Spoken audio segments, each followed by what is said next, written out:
Further classification of types of process, इससे पहले हम पढ़ चुके हैं कि प्रोसेस कितने तरह के होते हैं। बेसिकली प्रोसेस होता क्या है, जिसमें क्या हो, थर्मोडायनामिक वेरिएबल चेंज हो जाते हैं, उसी को हम लोग प्रोसेस बोलते हैं। ठीक है, थर्मोडायनामिक वेरिएबल तीन तरह के हैं हमारे पास, प्रेशर, वॉल्यूम एंड टेम्परेचर, ये बता दिया था मैंने लास्ट क्लास में। अब प्रोसेस हमारे उस हिसाब से हमने प्रोसेस को कैटेगराइज किया था, चार तरह के प्रोसेसेस मैंने आपको बताए थे। एक तो बताया था आइसोथर्मल, एक आइसोबारिक, आइसोकोरिक और एडियाबैटिक। ठीक है, अभी हम फिर से प्रोसेसेस को क्लासिफाई कर रहे हैं। दो और तरीके से आप प्रोसेस को अलग कैटेगराइज कर सकते हो, और वो दो प्रोसेसेस, दो तरह के प्रोसेसेस कौन से हैं जरा ध्यान से देखो। टाइप्स ऑफ प्रोसेस, या टाइप्स ऑफ प्रोसेस आपके हो सकते हैं रिवर्सिबल, कैसे हो सकते हैं, रिवर्सिबल, या आपके टाइप्स ऑफ प्रोसेस कैसे हो सकते हैं, इररिवर्सिबल।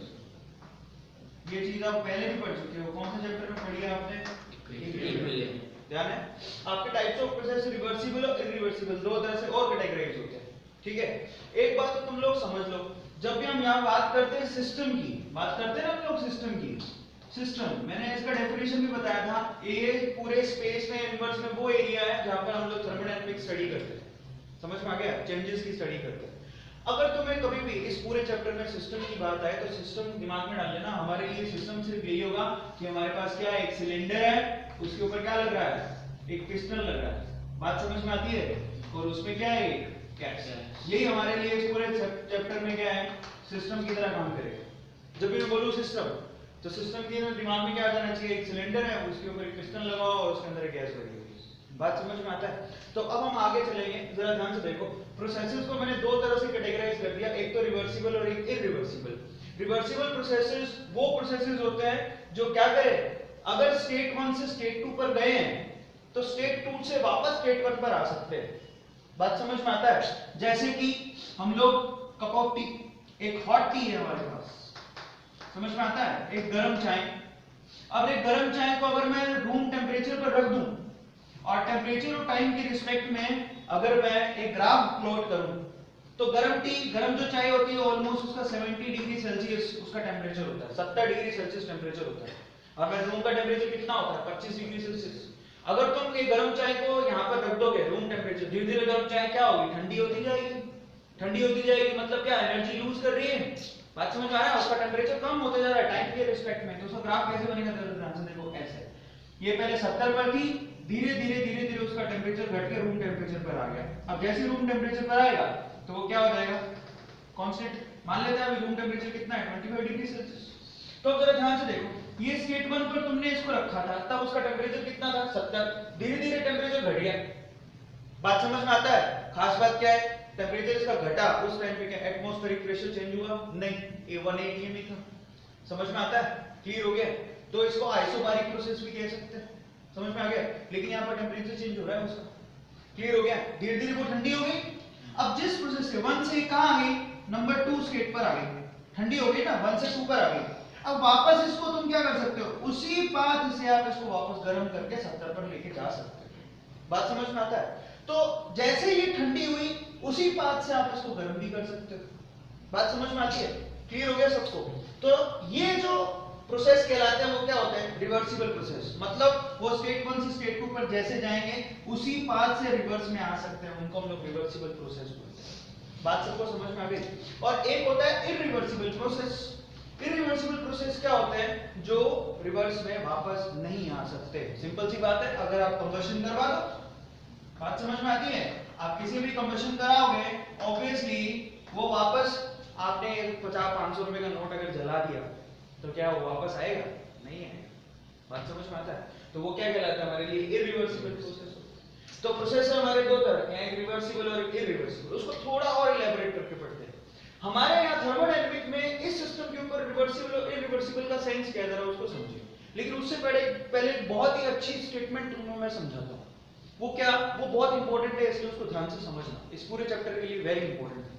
जरा ध्यान से देखो, यहां 1 से 2 पर आने के रास्ते बहुत हो सकते हैं, लेकिन अगर आप चाहते हो कि ये रिवर्सिबल बने सिस्टम, तो 2 से 1 पर जाने के लिए सिर्फ एक ही पाथ होगा।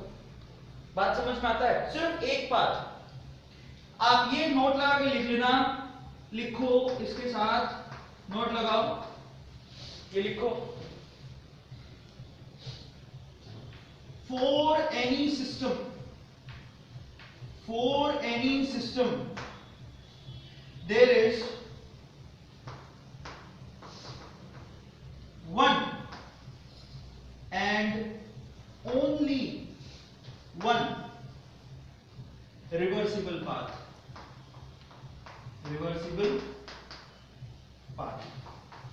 सिर्फ एक रिवर्सिबल पाथ होता है थर्मोडायनेमिक्स के अंदर सिस्टम के लिए, ध्यान रखना इस चीज को।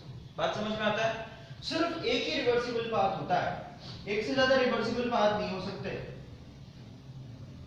जिस जगह से, जिस तरीके से ये 1 से 2 पर आएगा, उसको अगर रिवर्स में जाना है तो उसी पाथ को प्रोसीड करना है, उसके अलावा कोई अलग पाथ नहीं ले सकता। बात सबको समझ में आता है? तो यहां पर एक नोट लग गया कि सिस्टम के लिए सिर्फ एक ही क्या होता है, रिवर्सिबल पाथ होता है। बहुत इंपॉर्टेंट चीज है ये स्टेटमेंट, आपको आगे बहुत काम आएगा। जब हम एंट्रोपी को पढ़ेंगे तो मैं इसको वापस से रिकॉल करवाऊंगा आपको इसको। लेकिन ये बात समझ लो, 1 से 2 पर वो जैसे जिस पाथ से आया है, 2 से 1 पर वो उसी पाथ से जाएगा। समझ में आता है? सिर्फ एक ही पाथ अवेलेबल होगा उसका। क्लियर हो गया? तभी वो रिवर्सिबल माना जाएगा, अदरवाइज वो रिवर्सिबल नहीं माना जाएगा। बात समझ में आता है? वो जिस रास्ते से आया है वो उसी रास्ते से वापस जाए तो वही रिवर्सिबल है हमारे लिए थर्मोडायनेमिक्स में। बात समझ में आता है? और इसीलिए मैंने क्या स्टेटमेंट लिखाया, for any system there is one and only one reversible path. सिर्फ एक ही रिवर्सिबल पाथ होता है। सबको समझ में आ गया? अभी हम जो थर्मोडायनेमिक्स में सिस्टम को पढ़ते हैं उसके रिस्पेक्ट में देखते हैं कि रिवर्सिबल और इररिवर्सिबल का सेंस क्या है। ठीक है, मतलब समझते हैं उसका। तो ये तो हम समझ ही गए कि रिवर्सिबल क्या होता है, जो स्टेट 1 से स्टेट 2 पर जाए तो स्टेट 2 से स्टेट 1 पर वापस भी आ सकता हो, वो रिवर्सिबल है। लेकिन इररिवर्सिबल में ये पॉसिबिलिटी नहीं है। एक बार अगर स्टेट 1 से स्टेट 2 पर आ गया तो स्टेट 2 से स्टेट 1 पर वो नहीं जा सकता, उसको हम रिवर्सिबल इररिवर्सिबल पाथ बोलते हैं। क्लियर हो गया सबको? अब जरा ध्यान से देखो, हमारे ये जो सिस्टम जिसको हम बार बार बोलते हैं, तुम्हें कहा था कि सिस्टम इमेजिन करोगे। जब मैं बोलूं सिस्टम, तब थर्मोडायनेमिक सिस्टम क्या होगा हमारे लिए, एक सिलेंडर है, उस पे क्या लग रहा है, पिस्टन लग रहा है। अब उसमें रिवर्सिबल और इररिवर्सिबल का सेंस क्या है जरा समझो। देखो बड़ा आसान है, क्या है जरा उसको समझना। देखो सबसे पहले हम बात करते हैं रिवर्सिबल सिस्टम की। ठीक है, रिवर्सिबल सिस्टम की मैंने क्या किया, मैंने एक पिस्टन लिया और उस पे एक सिलेंडर लिया और उस सिलेंडर पे क्या लगा दिया, एक पिस्टन। ध्यान से समझ रहे हैं इसको, बहुत इंपॉर्टेंट है, समझ में आता है? और ये पिस्टन लगा हुआ है, जरा ध्यान से देखो। और इस पिस्टन पे मैंने क्या किया, यहाँ पे अंदर एक गैस भरी हुई है। क्या भरी हुई है? गैस भरी हुई है। अब थोड़ा इमेजिन करो, इसमें गैस भरी हुई है, पिस्टन इस जगह पे रुका हुआ है। इसका मतलब ये बिल्कुल तय है कि नीचे से जो प्रेशर लग रहा है और जो ऊपर से प्रेशर लग रहा है वो क्या है, बराबर है, तभी तो रुकी हुई है। बात समझ में आता है? अब अंदर से जो प्रेशर लग रहा है कौन लगा रहा होगा, गैस। तो यहाँ पर जो अंदर से प्रेशर लग रहा है उसको बोल देता हूँ पीओ गैस। क्या बोल दिया, गैस के द्वारा लगा हुआ प्रेशर। ठीक है, और ऊपर से जो प्रेशर लग रहा है वो एक्सटर्नल प्रेशर है, वो कुछ भी हो सकता है, एक्सटर्नल प्रेशर, जो ऊपर के पार्टिकल है वो प्रेशर लगा रहे हैं वगैरह वगैरह, व्हाटएवर। समझ में आता है? ये पिस्टन रुका हुआ है, क्यों रुका हुआ है, क्योंकि इस पर्टिकुलर पिस्टन के ऊपर जो नीचे से यहाँ पर अंदर से जो प्रेशर लग रहा है और बाहर से जो प्रेशर लग रहा है दोनों बराबर है। बात समझ में आती है? अब एक इमेजिन करो कि मैंने यहाँ पर कुछ इस तरह से अरेंजमेंट कर रखा है। ये मैंने यहाँ पर एक पाइप से लगा रखी है और उसके अंदर मैंने क्या कर रखा है, मिट्टी, सैंड भर रखी है।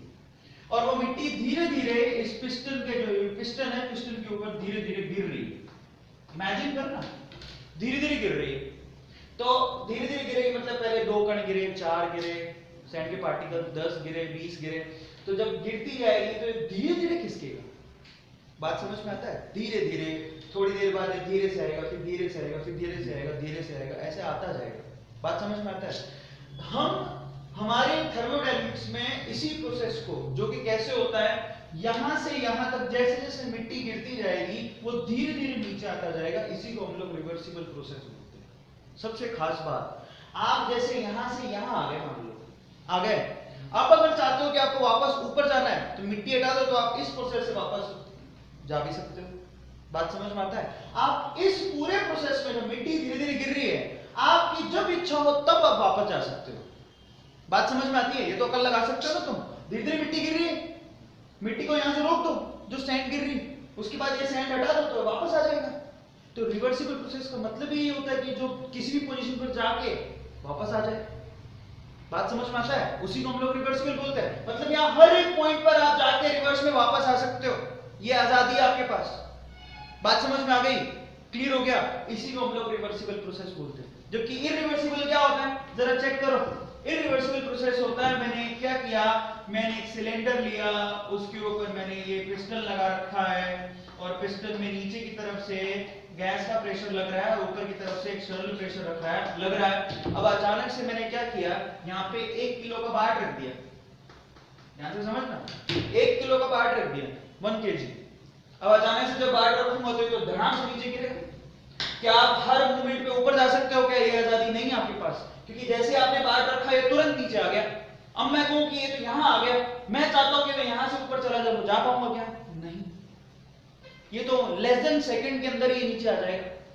यानी कि ये ऐसा प्रोसेस है 1 किलो का बाट रखने के बाद कि ये एकदम से नीचे आ गया। अब हर पॉइंट पे आपके पास आजादी नहीं है ऊपर जाने की। बात समझ में आ गया? आप कब ऊपर जा सकते हो? जब ये पूरा नीचे आ गया है, उसके बाद ये ऊपर जा सकते हो। यानी कि ये पर्टिकुलर, देखो इसमें और उसमें फर्क क्या है, ये सबसे खास बात देखो, बहुत इंपॉर्टेंट है। समझ में आया जो मैं करवा रहा हूं? क्लियर हो गया सबको? तो हमारे लिए सिस्टम एक ऐसा सिस्टम जो कि इंफिनिटी स्टेप में होता है, उसको हम लोग रिवर्सिबल सिस्टम बोलते हैं थर्मोडायनामिक्स। बात समझ में आ गया? इंफिनिटी स्टेप कैसे? धीरे धीरे मिट्टी गिर रही, धीरे धीरे नीचे आ रहा है। बात समझ में आ गया? तो पहली पॉइंट क्या बनी? फर्स्ट पॉइंट इन थर्मोडायनामिक जो रिवर्सिबल सिस्टम होते हैं, ठीक है, वो कितने स्टेप लेता है? That takes infinity steps, takes infinity steps. पहली चीज समझ में आ गया? ये इंफिनिटी स्टेप लेगा, अनंत पता नहीं कब नीचे आएगा, धीरे धीरे मिट्टी गिर रही है। बात समझ में आता है? जबकि ये क्या होगा, ये फाइनाइट स्टेप में हो जाएगा। बात समझ में आता है? ये फाइनाइट स्टेप में हो जाएगा हमारा क्या, इरिवर्सिबल प्रोसेस। समझ में आती है पहली चीज? अब दूसरी, ये प्रोसेस को होने में टाइम टेकन वो कितना होगा? इनफाइनाइट, कोई पता नहीं कितने में होगा। बात समझ में आता है? जबकि ये प्रोसेस कैसा है, ये क्या होगा, फाइनाइट टाइम में हो जाएगा। कैसे होएगा? फाइनाइट टाइम में हो जाएगा, तुरंत ही तो हो रहा है। पता लग रहा है तुम लोगों को? अब तीसरी चीज सबसे इंपॉर्टेंट, मोस्ट इंपॉर्टेंट, जरा ध्यान से देखो, ये बहुत इंपॉर्टेंट है। थर्ड, पहली चीज तो ये इनफाइनाइट में होगा, ये फाइनाइट में हो जाएगा। ये इनफाइनाइट में नीचे आएगा, ये चीज जो है फाइनाइट टाइम में नीचे आ जाएगी, फाइनाइट टाइम में हो जाएगी वो, जैसा आप इसको जितना लाना चाहते हो। सबसे खास बात है, जरा चेक करो, यहां पर वो धीरे धीरे नीचे आ रहा है। समझ में आ रहा है? तो धीरे धीरे नीचे आ रहा है, इसका मतलब ऊपर से प्रेशर बढ़ रहा है ना, तभी तो प्रेशर का डिफरेंस जो है, लेकिन पता लगता है हमें कि धीरे धीरे नीचे आ रहा है। मिट्टी गिर रही है, हम देखते रहेंगे, हमको हमेशा ऐसे लगेगा कि स्थिर है, लेकिन वो धीरे धीरे नीचे आ रहा होगा, हम उसको ऑब्जर्व नहीं कर पाएंगे। बात समझ में आता है? ठीक है, तो खास बात क्या निकली यहां से कि यहां पर जो चेंज इन प्रेशर है, चेंज इन प्रेशर वो ऑलमोस्ट कितना है, 10 to 0। प्रेशर में चेंज कितना आ रहा है? अगर प्रेशर में चेंज इनफाइनाइट आता है तो तुरंत नीचे आ जाता। चेंज में प्रेशर का मतलब क्या है बेटा? Delta P. उसका मतलब क्या है? P external minus P gas. इसमें जो डिफरेंस है वो ऑलमोस्ट 0 है। समझ में आ गया? क्योंकि अगर डिफरेंस बहुत ज्यादा होता तो यहां से ये तुरंत नीचे आ जाता। बात समझ में आती है? ये जो डिफरेंस है वो ऑलमोस्ट 0 है, इसीलिए धीरे धीरे आ रहा है, हमें पता भी नहीं लग रहा है। बात समझ में आ गई? लेकिन उसमें क्या होता है, ये क्योंकि यहां पर जो तुमने मास रखा है वो क्या है, कांस्टेंट। समझ में आ गया? तो यहां पर एक फाइनाइट प्रेशर लगता है, और वो प्रेशर भी क्या होता है, एक्सटर्नल प्रेशर कांस्टेंट होता है। ये बहुत ही इंपॉर्टेंट चीज है। बात समझ में आ गई? यहां पर जो चेंज इन प्रेशर है वो 0 है, लेकिन यहां पर चेंज इन प्रेशर जो है डेल्टा पी एक्सटर्नल, वो क्या है, एक फाइनाइट वैल्यू है। क्योंकि प्रेशर तो मास पे डिपेंड करता है ना। आपने 1 किलो का वाट सीधे रख दिया, और थोड़ा सा और इमेजिन करो, यहां पर पहले तो 2 रेत के कण गिरे, 4 गिरे, तब भी नीचे नहीं गया। जब यहां पर 25-30 कण गिरे, तब तो जाके नीचे आया। तो 2 से 4 में धीरे धीरे प्रेशर बढ़ रहा था ना। लेकिन यहां पर क्या हुआ, तुमने जैसे ही 1 किलो का वाट रखा, तुरंत प्रेशर बढ़ा और तुरंत नीचे आ गया। समझ में आ गया? तो यहां पर प्रेशर फाइनाइट है, जबकि यहां पर प्रेशर फाइनाइट नहीं है, ये 10 to 0 है। समझ में आ गया? हर बार जो प्रेशर में चेंज हो रहा है वो क्या है, 0 है। इसलिए तो हमें ऑब्जर्व नहीं हो रहा, लेकिन यहाँ हम ऑब्जर्व कर पाए। बात समझ में आ गई? क्लियर हो गया सबको? तो बहुत इंपॉर्टेंट है। और चौथी सबसे खास बात, फोर्थ, एट एवरी पॉइंट, हर समय पर, at every point of time, ये वाला, ठीक है, the system is in equilibrium. System क्या है? इक्विलिब्रियम पर है। क्यों है? इक्विलिब्रियम का मतलब क्या होता है? क्या होता है? यहां पर जरा ध्यान से देखो, ये इक्विलिब्रियम पर कोई भी सिस्टम जो होता है उसको आप पॉजिटिव यानी कि फॉरवर्ड जाने की भी उतनी आजादी होती है जितनी रिवर्स आने की आजादी होती है। बात समझ में आ गया? वो इक्विलिब्रियम स्टेट पर ही आप किसी भी पॉइंट पर, ये क्या, अगर आपने मिट्टी हटा दी तो वापस चला जाएगा। समझ में आ गया? एट एवरी पॉइंट ये इक्विलिब्रियम पर है। मतलब जिस भी पॉइंट पर देखोगे उस पॉइंट पर एक्सटर्नल प्रेशर इंटरनल प्रेशर के बराबर ही दिखेगा। बात समझ में आ गई? लेकिन यहां पर ऐसा नहीं। क्लियर हो गया? यहां पर at every point of time this system is in equilibrium state, but यहां पर only at 2 points, only at 2 points the system is in equilibrium, only at 2 point। वो 2 point कौन से हैं? जब मैंने ईंट, ये जो पत्थर था वो रखा नहीं था तब वो इक्विलिब्रियम पर था। बात समझ में आता है? और जब मैंने रख दिया तो कहीं तो जाके रुकेगा ना, बस तो वो लास्ट वाले पॉइंट पर इक्विलिब्रियम, या तो पहले पॉइंट पर या लास्ट पॉइंट पर। लेकिन ये वाला जो सिस्टम है जहां मिट्टी गिर रही है वो हर एक पॉइंट पर इक्विलिब्रियम पर है। सबको समझ में आ गया? बहुत ही इंटरेस्टिंग टॉपिक है ये, इसको बहुत केयरफुली समझना। फिर से समझा देता हूं। हमारे लिए थर्मोडायनेमिक रिवर्सिबल और इरिवर्सिबल का सेंस क्या है? रिवर्सिबल का सेंस वो है जो कि इनफिनिट स्टेप में होता है, जबकि इरिवर्सिबल का सेंस है जो एक या दो स्टेप में ही खत्म हो जाता है। वो रिवर्सिबल प्रोसेस थर्मोडायनेमिक वो है जो टाइम बहुत ज्यादा लगता है होने में, इनफिनिट टाइम लगता है, लेकिन इसको फाइनाइट टाइम लगता है। सबसे खास बात, यहाँ पर चेंज इन प्रेशर जीरो है, जबकि यहाँ जो चेंज इन प्रेशर है वो फाइनाइट वैल्यू है। समझ में आता है? Which is a constant. Very important. Irreversible process में याद रखना, ये इरिवर्सिबल प्रोसेस है, और इरिवर्सिबल प्रोसेस में जो प्रेशर होता है वो कांस्टेंट होता है। समझ में आ गया? क्योंकि अचानक से आपने मास डाल दिया, अचानक से नीचे आ गया, मास कांस्टेंट है तो प्रेशर कांस्टेंट। सबसे खास बात, यहां पर हर एक स्टेप पर ये जो सिस्टम है वो क्या है? इक्विलिब्रियम पर है, जबकि ये सिर्फ दो ही स्टेप पर इक्विलिब्रियम पर है। जब आपने ईंट नहीं रखी थी या ये बाट नहीं रखा था, और तब जब ये बाट रख दिया आपने फाइनल स्टेज पर आ गया तब। समझ में आ गया? इसी को क्या बोलते हैं? इस सिस्टम को हम लोग रिवर्सिबल सिस्टम बोलते हैं, और उस सिस्टम को हम लोग इरिवर्सिबल सिस्टम बोलते हैं।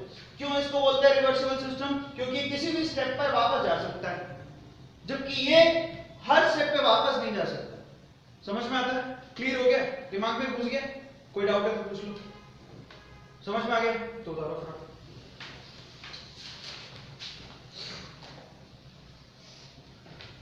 एक सेकंड रुक जाओ, एक और चीज नोट कर लो। तो हमारे पास हमें मालूम पड़ गया, जरा चेक करो प्रोसेसेस। इससे पहले हमने प्रोसेसेस को कैटेगराइज किया था, चार तरह के प्रोसेसेस होते थे। कौन कौन से? Isothermal, isochoric, isobaric, adiabatic. चार थे। दो तरह के प्रोसेस हमने और पढ़ लिए। कौन से? रिवर्सिबल और इरिवर्सिबल। अगर इन दोनों को मिक्स कर दूं तो टोटल प्रोसेस 8 तरह के हो गए। कैसे? जरा चेक करो। So there are 8 kinds of processes overall. इन दोनों थ्योरीज को मिक्स कर दूं तो कौन कौन से? जरा चेक करो। हमारे पास एक तो था आइसोथर्मल। कौन सा प्रोसेस था? आइसोथर्मल। अब आइसोथर्मल दो तरह का हो गया, आइसोथर्मल रिवर्सिबल और आइसोथर्मल इरिवर्सिबल। बात समझ में आती है? ये हो गए दो तरह के। दूसरा वाला कौन सा है? आइसोबारिक। तो आइसोबारिक भी दो तरह के हो गए। कौन कौन से? Reversible, irreversible. बिल्कुल, एक तो रिवर्सिबल और दूसरा इरिवर्सिबल। इन्हीं की हमें स्टडी करनी है। फिर तीसरा कौन सा हुआ? आइसोकोरिक। आइसोकोरिक, ये भी दो तरह के हो गए। कौन कौन से? एक तो रिवर्सिबल और दूसरा इरिवर्सिबल। समझ में आता है? और लास्ट में कौन सा बचा? एडियाबैटिक। एडियाबैटिक, अब ये भी दो तरह के हो गए। कौन कौन से? रिवर्सिबल और इरिवर्सिबल। तो टोटल 8 तरह के हो गए।